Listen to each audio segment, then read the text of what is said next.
Chapter 14. The Struggle for Social Equality. The struggle for political freedom was important in the development of modern India. This struggle was based on the broad philosophy of man's emancipation. Naturally, in the course of this struggle, there ensued an opposition to things such as feudalism, social inequality, economic exploitation, along with an opposition to political dependence. Like freedom, the principle of equality is also very important. The contribution of the movements launched by peasants, workers, women and Dalits and the stream of socialism that gave importance to equality is significant from this point of view. One cannot understand the development of modern India without understanding this contribution. Let us, therefore, study some of these important movements. The peasant movement. The economic policies of the British adversely affected the Indian peasants. The British government used to protect the landlords and moneylenders. They exploited the peasants. The peasants rose in revolt against this injustice on many occasions. The peasants in Bengal formed their union and revolted against the compulsion of cultivating indigo. The play Neel Darpan, written by Deenbandhu Mitra, brought to the notice of the society the wretched conditions of the peasants producing indigo. In 1875, the peasants in Maharashtra rose in revolt against the atrocities of the landlords and moneylenders. The peasants in Uttar Pradesh formed Kisan Sabha in 1918 under the leadership of Baba Ramchandra. The Mopla peasants rose in a great revolt in Kerala. The British government crushed this uprising. At the initiative of Professor N.G. Ranga, the Akhil Bharatiya Kisan Sabha was formed in 1936. Swami Sahajanand Saraswati was its president. The Sabha presented a declaration of peasants' rights to the Indian National Congress. In the same year, the annual session of the Congress was held at Faizpur in Maharashtra. Thousands of peasants attended this session. In this session, the Congress adopted the program of the Kisan Sabha. In 1938, the crops in eastern Khandesh were destroyed due to heavy rains. The peasants were ruined.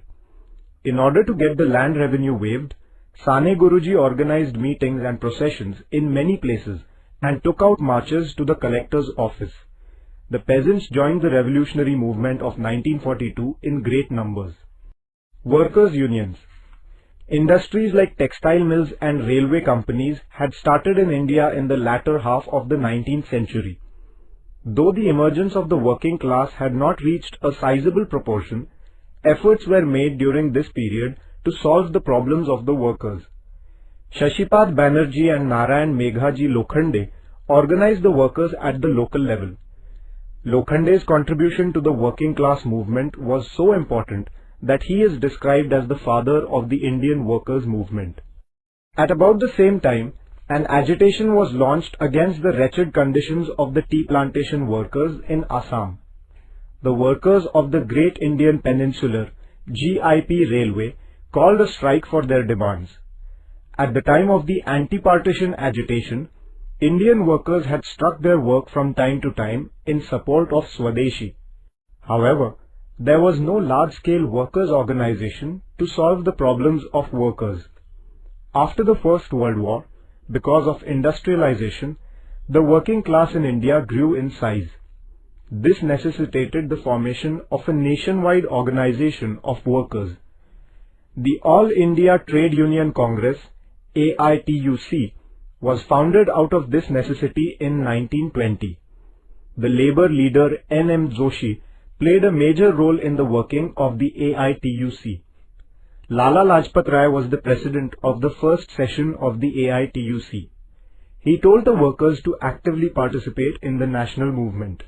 Socialist leaders like Shripad Amrut Dange, Muzaffar Ahmed and others propagated socialist ideas among the workers and built militant unions of the workers.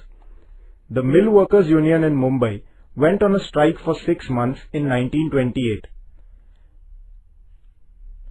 Many such strikes were called by railway workers, jute mill workers and others. The British government was disturbed to see this growing strength of the trade union movement.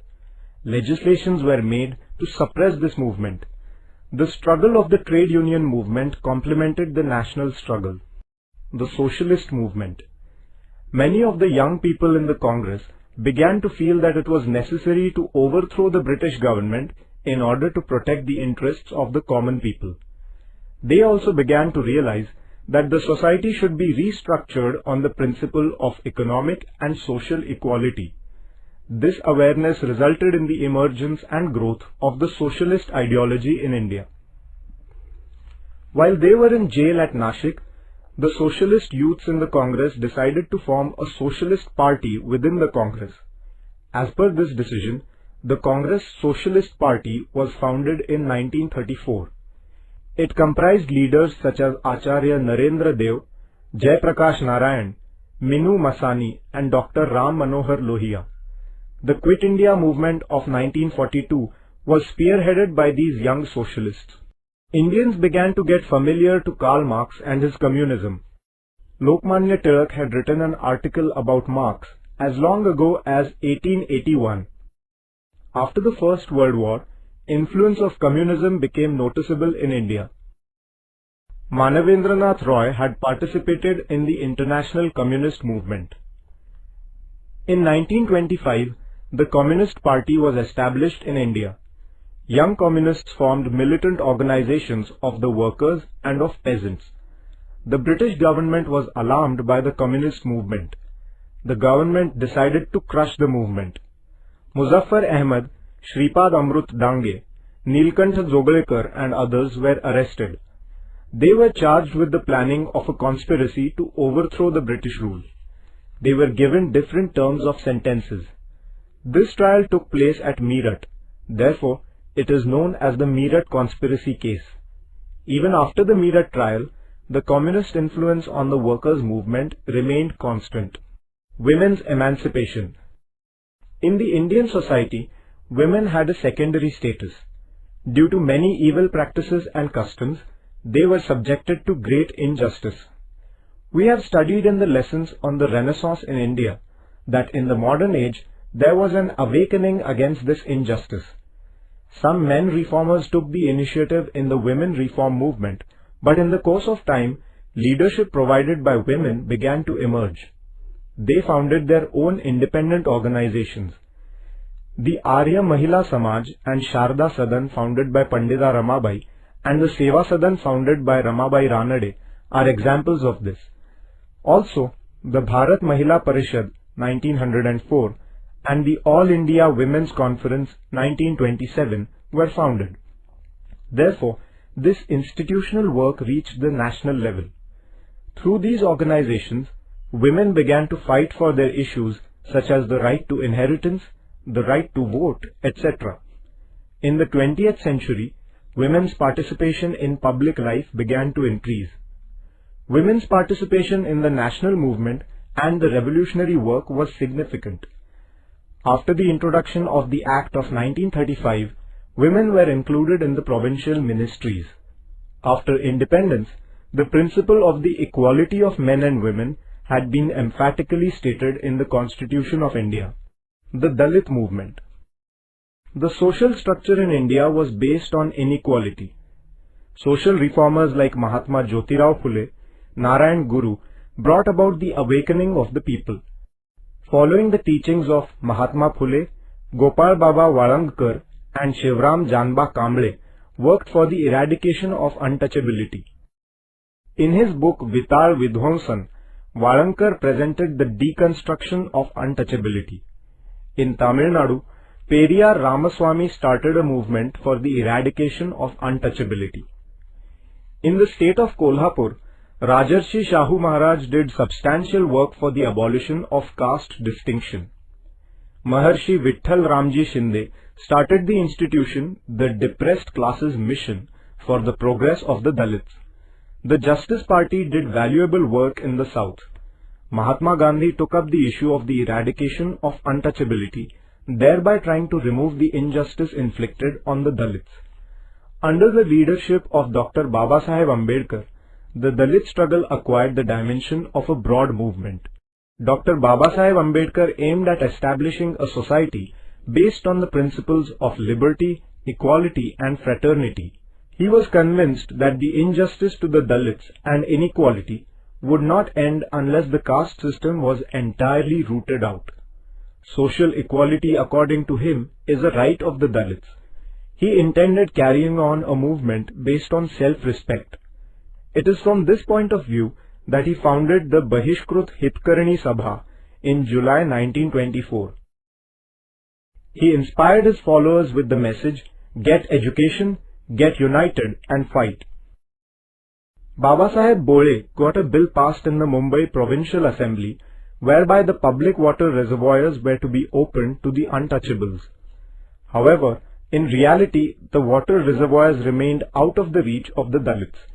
Therefore, Dr. Babasaheb Ambedkar and his followers staged a satyagraha at the Chaudhar Lake in Mahad. They burnt the Manusmriti that advocated inequality. He started a satyagraha in 1930 for the entry of the Dalits into the Kalaram temple at Nashik. Karmavir Dada Saheb Gaikwad led this satyagraha. Dr. Babasaheb Ambedkar started periodicals such as Mook Nayak, Bahishkrut Bharat, Janata and Samata for bringing about social awakening and for giving vent to the woes of the Dalits. We have previously studied the work of Dr. Babasaheb Ambedkar in relation to the Pune Pact and the Round Table Conferences. Dr. Babasaheb Ambedkar founded the Independent Labour Party with a view to solving the problems of the labourers. In the legislature, he opposed the laws that went against the interests of the workers. He founded the All India Scheduled Castes Federation in 1942 in order to put forth the Dalit issues forcefully. Through the Constitution of India, Dr. Babasaheb Ambedkar made a significant contribution to the creation of a social order based on equality in modern India. In 1956, along with his innumerable followers, he embraced Buddhism that upholds humanity and equality. The awakening among the exploited constituents of the Indian society lent a broader base to the national movement. It led to the creation of an atmosphere conducive to the removal of the failings in the Indian social order. The contribution of all these movements to the Indian freedom struggle is valuable.